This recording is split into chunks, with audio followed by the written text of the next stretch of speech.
نبی اکرم نور مجسم صلی اللہ تعالیٰ علیہ وسلم اللہ کے محبوب مطلق ہیں۔ ہم اللہ کے بندے ہیں اور رسول کائنات کے غلام ہیں صلی اللہ علیہ وسلم۔ ہمارا ایک بہت بڑا تعارف ہے، عباد الرحمن کہا ہے اللہ تعالیٰ نے اپنے بندوں کو۔ ہمیں کہا ہے کہ تم بہترین امت ہو۔ اللہ کریم نے اعزازات سے نوازا ہے۔ جن لوگوں کے پاس اتنی بڑی نسبتیں ہوں، اتنے بڑے حوالے ہوں، اتنی بڑی طاقتیں ہوں، ان کے پاس ظاہری طور پر اگر لوگوں کا جتھا نہ بھی ہو اور ظاہری طور پر اگر مال و اسباب وقتی طور پر نہ بھی ہوں، اقتدار، عہدہ اور بڑے لمبے چوڑے نعرے ان کے پیچھے نہ بھی لگ رہے ہوں، تو یہ بہت بڑا تعارف نہیں کہ اللہ کے بندے ہیں اور رسول کریم کے غلام ہیں؟ اور کیا یہ تعارف جینے کے لیے، زندہ رہنے کے لیے اور گردن اٹھا کر جینے کے لیے بہت بڑا تعارف نہیں؟ باوجود اتنے بڑے تعارف کے اگر کوئی بندہ کمزور باتیں کرے، کچی پکی گفتگو کرے اور وہ اپنے آپ کو بار بار مظلوم ثابت کرنے کی کوشش کرے، وہ بار بار اپنے زخم دکھائے تاکہ وہ قابل رحم قرار پائے، تو یہ باتیں ایک مومن کو، ایک مسلمان کو، اللہ کے ایک بندے کو ذرا زیبا نہیں دیتی، ذرا اچھا نہیں لگتا۔ مسلمان اعصابی طور پر، ذہنی طور پر، نفسیاتی طور پر ایک طاقتور قوم ہے۔ مسلمان وہ قوم ہے جو مرعوب نہیں ہوتی، یہ روب دکھاتی ہے، روب۔ ہم وہ لوگ ہیں کہ جن کے اکابرین سوئے بھی ہوتے تھے، سوئے ہوتے تھے حضرت عمر، لیکن ان کو سوئے ہوئے دیکھ کر بھی لوگ کانپا کرتے تھے، اس لیے کہ شیر تو شیر ہی ہوتا ہے نا، وہ سویا ہو تو پھر بھی شیر ہی۔ تو میں کچھ عرصے سے اس کمی کو بڑی شدت سے محسوس کرتا ہوں کہ لوگ، یعنی کوئی شخص بھی ملتا ہے تو وہ اس لہجے میں بات کرتا ہے کہ اسے مظلوم مان لیا جائے، قابل رحم مان لیا جائے، اس کی مدد کی جائے، اس پر توجہ کی جائے۔ یہ مسلمان کی شان نہیں۔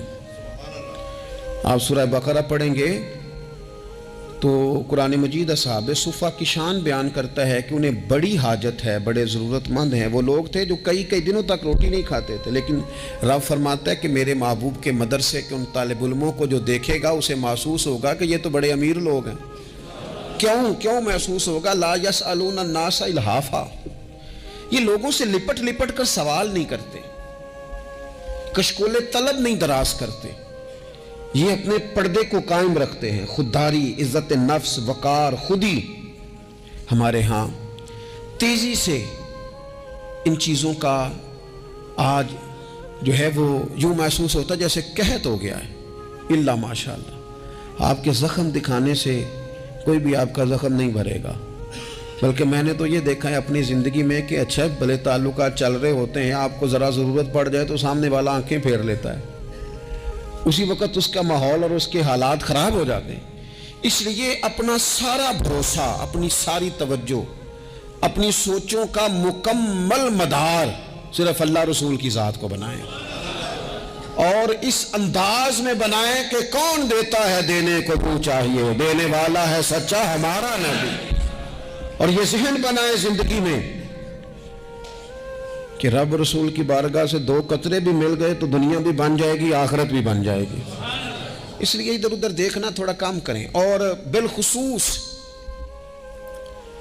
آج اپیل کروں گا، استاد اپنے شاگردوں کو، پیر اپنے مریدوں کو، باپ اپنی اولاد کو بڑی بڑی باتوں کا سبق پڑھائے، بڑی بڑی باتوں کا۔ اقبال نے شکوہ کیا ہے، اقبال کہنے لگے شکایت ہے مجھے یا رب خدا بندان مکتب سے، یہ جو انہیں کہتے ہیں کہ جناب پڑھ جاؤ گے تو روٹی اچھی ملے گی، یہ انہیں کہتے ہیں پڑھ جاؤ گے تو کار میں بیٹھو گے، پڑھ جاؤ گے تو کوٹھی بنا لو گے، یہ کیا سبق پڑھا رہے ہیں بھلا؟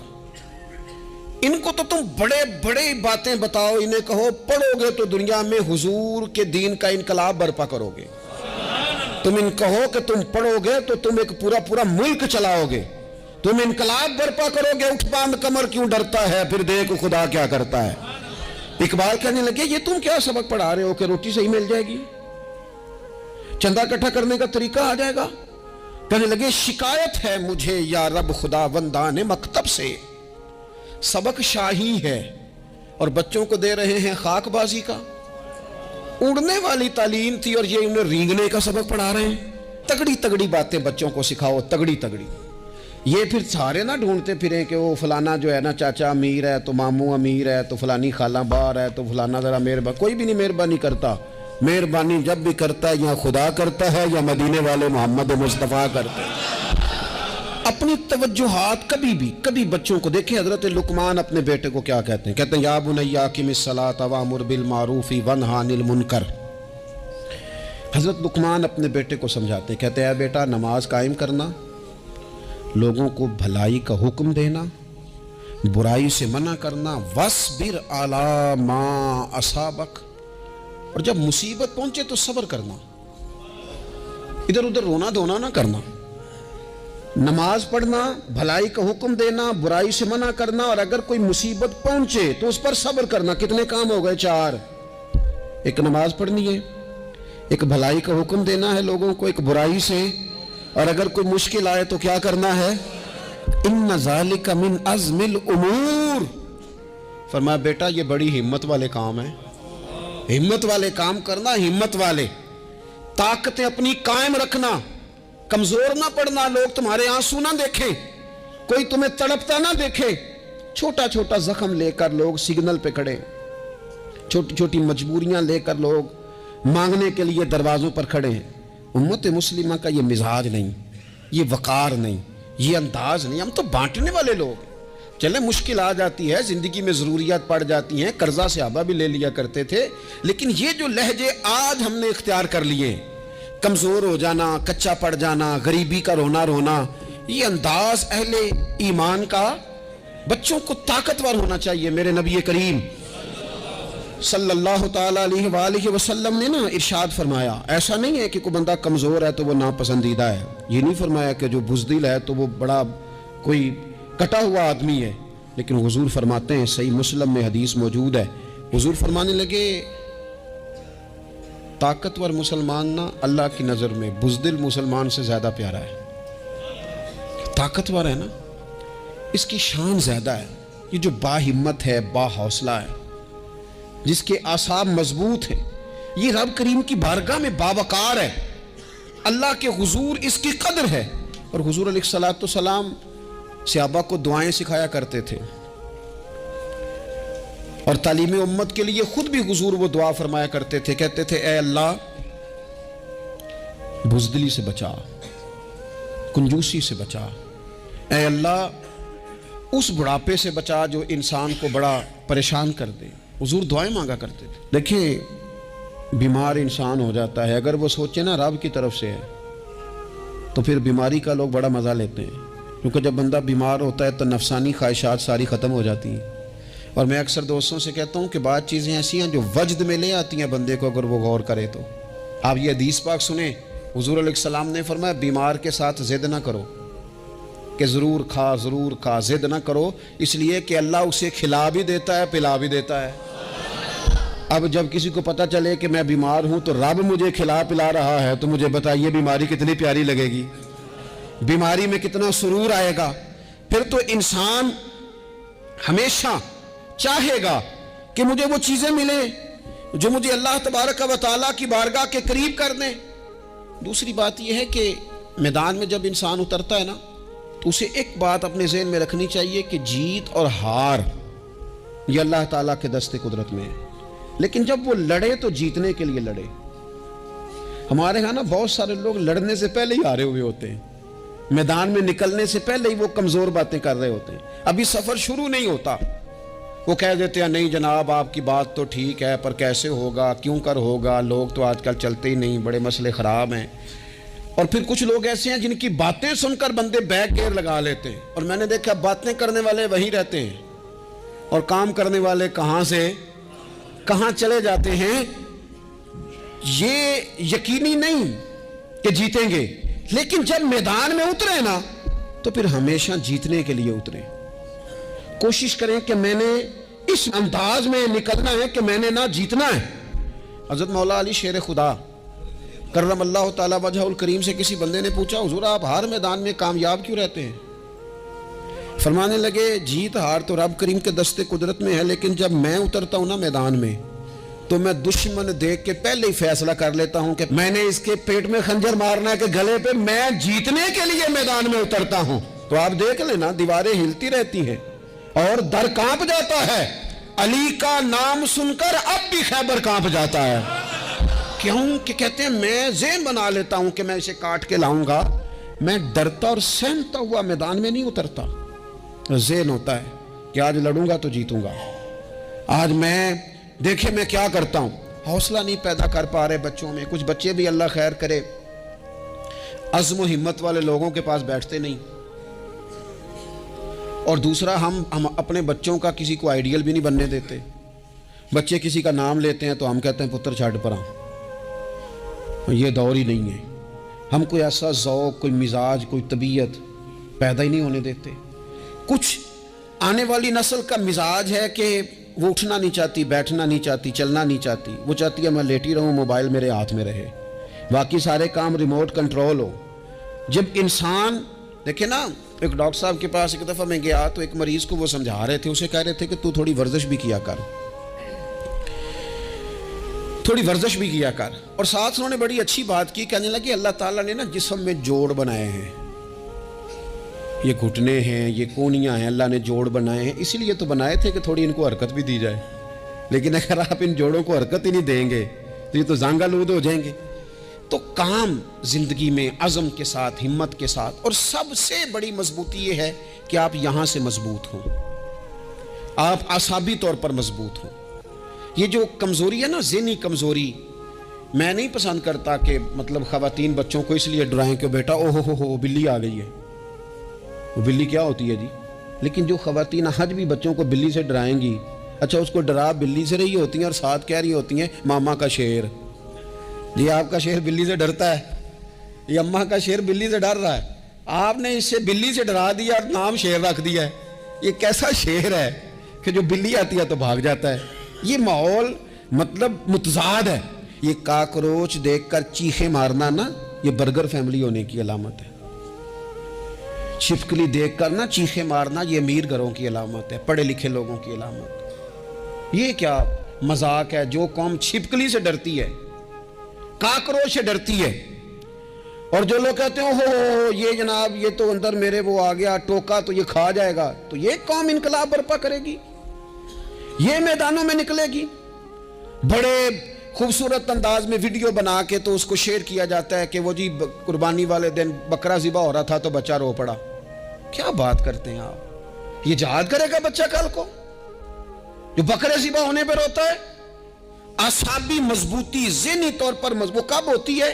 جب انسان اخلاقاً مضبوط ہوتا ہے، اس کی طبیعت وزادار ہوتی ہے، اس کا مزاج اسے مضبوط کرتا ہے۔ آپ ایک حدیث دیکھیں، ترمذی میں موجود ہے، حضور علیہ الصلوۃ والسلام نے فرمایا جب اللہ تعالیٰ نے زمین کو پیدا کیا تو زمین ہلنے لگی، تو اللہ نے پہاڑوں کو میخیں بنا کر، قلعے بنا کر زمین میں لگا دیا تو زمین ٹھہر گئی۔ فرشتے فوراً عرض گزار ہوئے کہ مالک تیری سب سے طاقتور مخلوق یہ پہاڑ ہیں؟ فرمایا نہیں، لوہا جو ہے نا وہ پہاڑوں سے بھی طاقتور ہے، کیونکہ لوہا پہاڑ کو کاٹ دیتا ہے۔ یا اللہ پھر لوہا سب سے طاقتور ہے؟ فرمایا نہیں، آگ اس سے بھی طاقتور ہے۔ کیا آگ سب سے طاقتور ہے؟ تو فرمایا نہیں، پانی بھی ہے۔ کیا پانی طاقتور ہے؟ فرمایا ہوا بھی ہے، جو پانی کا رخ پھیر دیتی ہے۔ مسلمانوں خدا را، اس سے بڑا ذوق نہیں ملے گا۔ میں طاقتور ہونے کا طریقہ بتا رہا ہوں۔ ہمارے ہاں لوگ سمجھتے ہیں کہ میں بولتا زیادہ ہوں اس لیے میں طاقتور ہوں، میرے پاس اسلحہ زیادہ اس لیے میں یہ دیکھو حضور نے بتایا طاقتور کون ہوتا ہے۔ یا رسول اللہ پتھر پہاڑ طاقتور ہے؟ تو فرمایا نہیں، ان پر تو لوہا ہے، لوہا طاقتور ہے، نہیں اس پر تو آگ ہے، آگ طاقتور ہے، نہیں اس پر تو پانی ہے، پانی طاقتور، اس پر تو ہوا ہے۔ تو حضور پھر مہربانی کریں بتائیں طاقتور کون ہے؟ تو یہ دیکھو نا، یہ یاد رکھو نا، یہ کائنات کے سب سے بڑے حکمت والے محبوب کی بات یاد رکھو نا۔ حضور فرمانے لگے سب سے زیادہ طاقتور وہ مومن ہے جو سیدھے ہاتھ سے صدقہ دیتا ہے اور دوسرے کو پتہ بھی نہیں لگنے دیتا۔ اس ہاتھ سے صدقہ دیا اور اس ہاتھ کو پتہ، جس میں یہ اخلاقی طاقت آ جائے نا کہ اللہ کے رستے میں دیکھ کر پھر اسے چھپانا آ جائے، وہ بڑا طاقتور آدمی ہے۔ میں یہ سب سے بڑا طاقتور ہے جس نے اپنے رب سے راز نیاز شروع کر لیے، اللہ کے رستے میں دیتا ہے پھر کسی کو خبر۔ یہ کون سی طاقت ہے؟ یہ روحانی طاقت ہے، یہ اخلاقی طاقت ہے، یہ کردار کی طاقت، یہ سوچوں کی طاقت ہے، یہ آپ کے مزاج کے بلند ہونے کی طاقت ہے۔ لیکن اگر مسجد میں ٹائلیں لگوا کر بھی ایک ٹائل پہ نام لکھوا لیا ہے، اگر کہیں تعاون کر کے بھی کہا میرا ذکر کرو، کوئی خدمت کر کے کہا میرا نام لو، پھر آپ کمزور ہیں، پھر آپ طاقتور نہیں ہیں، پھر آپ نے بزدلوں جیسا کام کیا، پھر آپ نے وہ رنگ اختیار کیا ہے جو شاید آپ کو ذہنی طور پر بڑی کوفت میں مبتلا کر دے۔ تو اعصابی طاقت، اعصابی قوت، آپ دیکھیں حضرت صدیق اکبر رضی اللہ تعالیٰ عنہ، حضور نے تربیت کی تھی نا۔ میں ذمہ داری سے کہتا ہوں کہ تعصب کی اینک نہ کسی نے پہنی ہو، ورنہ کائنات میں عشق کی داستان ختم ہو جاتی ہے جناب صدیق اکبر پر۔ جو پیار انہوں نے مدینے والے محبوب سے کیا ہے کوئی کر ہی نہیں سکتا۔ اور ہر وقت کی جدائی، ہر وقت کی، یعنی بیٹھے بیٹھے نا حضور کے وصال کے بعد بیٹھے بیٹھے حضرت صدیق اکبر اٹھ کے نا تو ایک رستے پہ چلنا شروع ہو گئے۔ کسی نے پوچھا ابو بکر کہاں جا رہے ہو؟ کہنے لگے یار ایک دن نا محبوب 2-3 دن کے لیے کہیں گئے تھے، اس رستے واپس آئے تھے، جنہاں دے دل بر جانی وچھڑن کون روے پھر تھوڑا، یہ سب روگاں دا روگ محمد جس دا نام وچھوڑا۔ پریشان ہوں تو دل کر رہا ہے پتہ نہیں یہاں سے آ نہ جائیں۔ اتنا زیادہ محبوب کی غلامی اور نبی پاک کی محبت کا ذوق، لیکن اعصابی طور پر مضبوط کتنے تھے؟ حضور کے وصال کے بعد جس بندے نے اپنے پروں کے نیچے پوری امت کو سنبھال لیا ہے نا، اس کا نام بھی ابو بکر صدیق ہی ہے۔ ایسے ایسے سنبھال لیا، سب سنبھال، دکھ سب سے زیادہ لیکن سنبھالا۔ کوئی زکوٰۃ کا منکر پیدا ہو رہا ہے، کوئی ختم نبوت پہ حملہ کر رہا ہے، کوئی کچھ ہو رہا ہے، کوئی کچھ ہو رہا ہے، ابو بکر صدیق نے فرمایا سارے لشکر روانہ کرو، جہاں جہاں حضور نے فرمایا تھا جہاد کرو۔ فرمایا جو ایک رسی بھی زکوٰۃ کی نہیں دے گا وصول کریں گے۔ لوگوں نے کہا حضور حالات بڑے اور طرح کے ہیں، کیسے کام چلے گا؟ حضرت عمر جیسے دلیر بندے بھی کہنے لگے جناب یہ نظام کیسے چلے گا؟ تو ابو بکر صدیق فرمانے لگے عمر تجھے تیری ماں روئے، تو بڑے مضبوط مزاج کا تھا، یہ مجھے کیا پیغام دے رہا ہے؟ فرمایا عمر یاد رکھ اگر میں مدینہ منورہ میں اکیلا بھی رہ گیا اور جنگل کے درندے میرا آ کے گوشت بھی نوچ کے لے گئے تو پھر بھی میں ان اصولوں پر کھڑا رہوں گا جن اصولوں پر مدینے والے رسول نے مجھے کھڑا کیا ہے۔ ذرا گنجائش نہیں، ہم یہاں سے مضبوط لوگ ہیں، یہاں سے ذہنی بلندی، ذہنی پختگی، یہ حسن ہے زندگی کا۔ یہ کیا بات ہوئی؟ پرسوں فیصلہ کوئی اور تھا، سویرے پروگرام کوئی اور بن گیا، کل فلانے کا مرید تھا آج مجھے فیض نہیں ملا ادھر جا رہا ہوں، پرسوں فلانے کو استاد بنا بیٹھا تھا آج میرا پروگرام بدل گیا ہے، کل میری سوچیں اور تھیں آج میری سوچیں اور ہیں۔ جو قوم ساری زندگی تعین ہی نہ کرے وہ کام کیسے کرے گی؟ جو رستے کا آغاز ہی نہ کرے وہ منزل پر کیسے پہنچے گی؟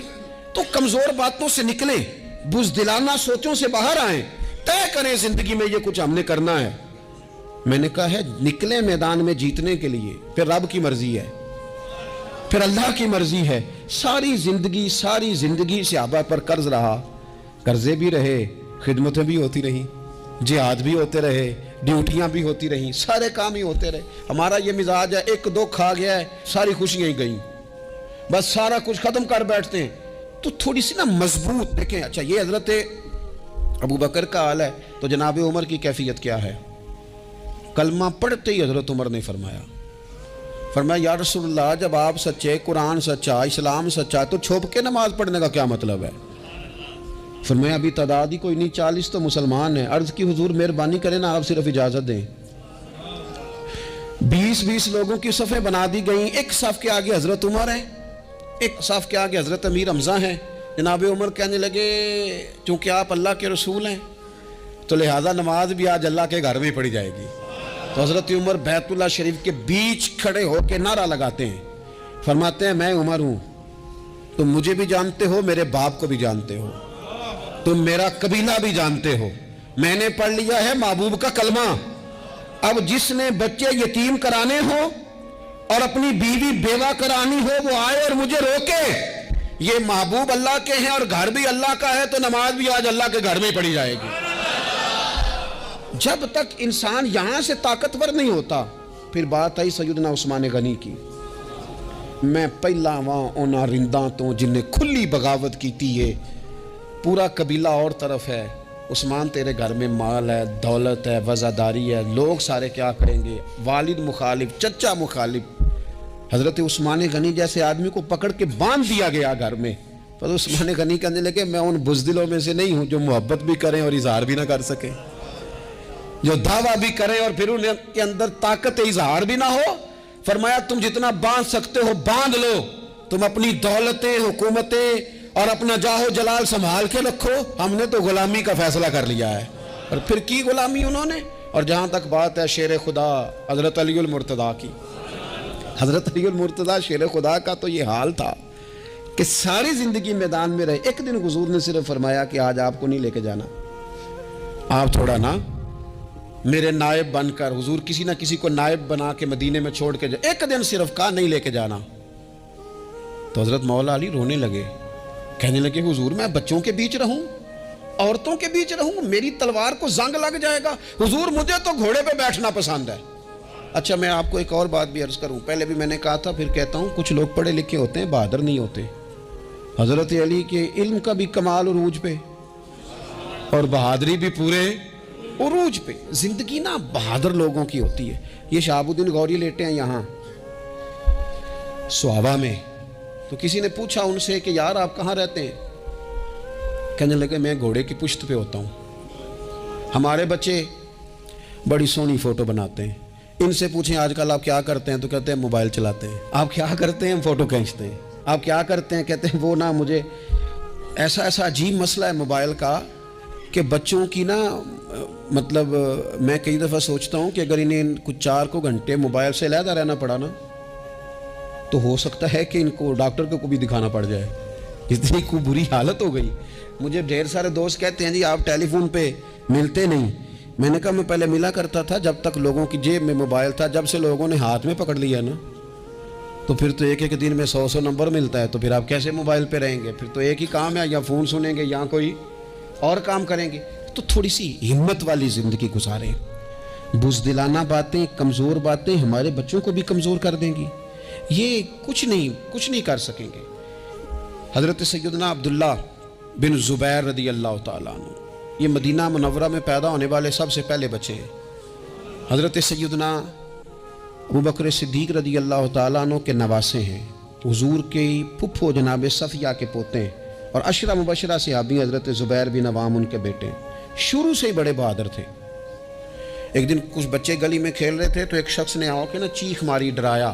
سارے بچے بھاگ گئے. جناب عبداللہ ابن زبیر کہنے لگے کیوں بھاگتے ہو؟ آپ چیخوں سے بھی ڈرو گے؟ واپس آؤ سارے, میں تمہارا امیر ہوں, آؤ ذرا اس پر حملہ کریں. ہم سارے بھاگے اور یہ اکیلا کھڑا رہے. اس پر حملہ کیا, وہ ڈرانے والا خود ڈر کے بھاگ گیا.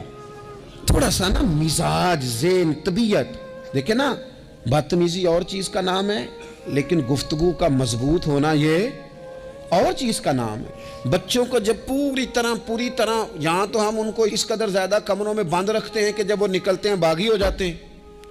یہاں پھر یہ ہوتا ہے کہ ان کے اندر جو صلاحیتیں ہوتی ہیں وہ پوری طرح دب جاتی ہیں. وہ جو کیفیات ہوتی ہیں جو ایک مردانہ وصف میں ہونی چاہیے ان کے اندر موجود نہیں ہوتی. اقبال کہتے ہیں آئین جواں مرداں حق گوئی و بے باکی, اللہ کے شیروں کو آتی نہیں روباہی. اور یہ جو سہمے دوست ہیں نا بالخصوص غریب طبقے سے, ان سے میں عرض کروں گا کبھی کسی کی گاڑی دیکھ کر مرعوب نہیں ہونا, کبھی کسی کے مہنگے کپڑوں کے روب میں نہیں آنا, کبھی نہیں. حالات کے سہمے ہوئے لوگوں کو بتا دو حالات بدل جاتے ہیں, ایک جیسے نہیں رہتے. کبھی کمزور نہ پڑیں اور جگہ جگہ اپنے دکھ بھی نہ بتائیں, جگہ جگہ اپنے دکھ نہ بتائیں. ہمت کریں. وہ ایک شاعر نے کہا تھا کہ با ہمت لوگ کبھی ہارا نہیں کرتے, یا وہ جیت جاتے ہیں یا کچھ سیکھ جاتے ہیں. وہ نا میدانوں میں رہتے ہیں, کمزور نہ پڑیں. یہ جو اتنا لمبی لسٹ بن گئی ہے نا, اتنی لمبی لسٹ مانگنے والوں کی, اتنا لمبی فہرست ہو گئی ہے ہر سگنل پہ، ہر چوک میں، ہر رش والی جگہ پہ. یہ بتاتی ہے کہ لوگ اس کو آر ہی نہیں سمجھتے، کمزوری نہیں سمجھتے، طاقت والا مزاج. حضرت عمر بہادر تھے تو بہادر لوگوں کو پسند بھی بڑا کرتے تھے. حضرت عبداللہ ابن زبیر چھوٹے تھے، بچوں کے ساتھ کھیل رہے تھے، اور یہ وہی حضرت عبداللہ ابن زبیر ہیں جو بعد میں امام حسین کے قاتلوں کے سامنے ڈٹ کے کھڑے ہو گئے، اور انہوں نے اعلانیہ ان لوگوں کا بائیکاٹ بھی کیا اور ان لوگوں کے ساتھ صف آرا بھی ہوئے. حضرت عبداللہ ابن زبیر اور فرماتے ہیں کہ میری ماں 90 سال سے زیادہ عمر تھی حضرت اسماء بنت ابی بکر کی. جب میں نے انہیں کہا نا اماں وقت آ گیا شہادت کا، تو میری اماں مجھے کہنے لگی پتر میدان میں رہنا. میدان میں بکرے کو ذبح ہوتے وقت تکلیف ہوتی ہے، جب اس کی کھال اتاری جائے پھر کوئی تکلیف نہیں ہوتی. ایسے ہی کمزور نہ پڑنا. ہمارے ہاں تو لوگ کہتے ہیں نا پتر اندروں کنڈی لے لا، ساڑی نہیں لڑائی. وہ جب ہمارے گھر آگ آئے گی پھر اسے ہم بند کریں گے، ابھی نہ تو بالکل باہر نہ نکلنا. کیسے قوم آگے بڑھے گی؟ جرتیں کیسے پیدا ہوں؟ اور جو کچھ کہہ نہیں سکتے وہ منوائیں گے کیسے؟ جو بات کرنے کی طاقت نہیں رکھتے وہ اپنا منوائیں گے کیسے؟ حضرت عبداللہ ابن زبیر رضی اللہ تعالیٰ عنہ اپنے دوستوں کے ساتھ گلی میں کھیل رہے تھے، جناب عمر فاروق آ گئے. حضرت عمر فاروق کا جلال تھا، بچے ان کو دیکھ کے دوڑ گئے. حضرت عبداللہ ابن زبیر کھڑے. حضرت عمر قریب آئے، کہنے لگے پتر آپ کیوں نہیں دوڑے؟ حضرت عبداللہ ابن زبیر چھوٹے سے ہیں، کہنے لگے جی کیوں میں دوڑتا؟ میں نے کوئی جرم کیا ہے؟ کوئی میں نے غلطی کی ہے؟ بھلا کیوں دوڑوں؟ آرام سے کھیل رہے ہیں اور نہ ہم نے کوئی رستہ بند کیا، جگہ ہے، آپ نے گزرنا تو گزر جائیں. چاہیے تھا نا حضرت عمر ناراض ہوتے، پر جناب عمر نے ماتھا چوم لیا. کہنے لگے کیا بات ہے بیٹا، ان چیزوں پر ذرا قائم رہنا. کہنے لگے جرم کیے؟ کیا مطلب ہے اس بات کا کہ فلانا ہے تو دوڑ جا؟ کیوں دوڑیں جی؟ تو ہم نے جو قوم کو سکھانا شروع کیا ہے نا، دیکھیں فقر اور چیز ہے، درویشی اور چیز ہے، سادگی، لیکن ظلم سہنا اور چیز ہے. دنیا میں قتیل اس سا منافق نہیں کوئی جو ظلم تو سہتا ہے بغاوت نہیں کرتا. اپنی زندگی میں عزم کو، ہمت کو، نظریے کو بلند کریں، مظلومانہ مزاج نہ پیدا کریں، بلا وجہ دکھ سنا سنا کے اپنے آپ کو کمزور نہ کریں. یاد رکھیں اگر ہم اپنے دکھ کسی کو سنا رہے ہیں اور اپنے آپ کو بڑا غریب ثابت کر رہے ہیں تو ایسا نہ ہو کہ ہمارے بچے اس کا برا اثر لے جائیں. خودداری سے جینا سکھائیں، عزت نفس سکھائیں. ہر وقت گھر کے اندر، کلاس کے اندر، اپنے دوستوں کی جمعیت کے اندر کمزور باتیں نہ کریں. رو دھو کے وقت نہ گزاریں. رونے سے بھی رات گزر جاتی ہے، ہنسنے سے بھی رات گزر جاتی ہے، ناشکری سے بھی دن بیت جاتا ہے اور شکر سے بھی. لیکن بس بات اتنی ہے کہ شکر والوں کا ذرا صحیح بیت جاتا ہے، ہنسنے والوں کا ذرا صحیح بیت جاتا ہے. زندگی میں عزم کے ساتھ، ہمت کے ساتھ لوگ جس حال میں مرنے کی دعا کرتے ہیں، معاذ اللہ، لوگ جس حال میں مرنے کی دعا کرتے ہیں، ہم نے اس حال میں جینے کی قسم کھائی ہے. اللہ تعالی ہمیں سمجھنے کی توفیق عطا کرے.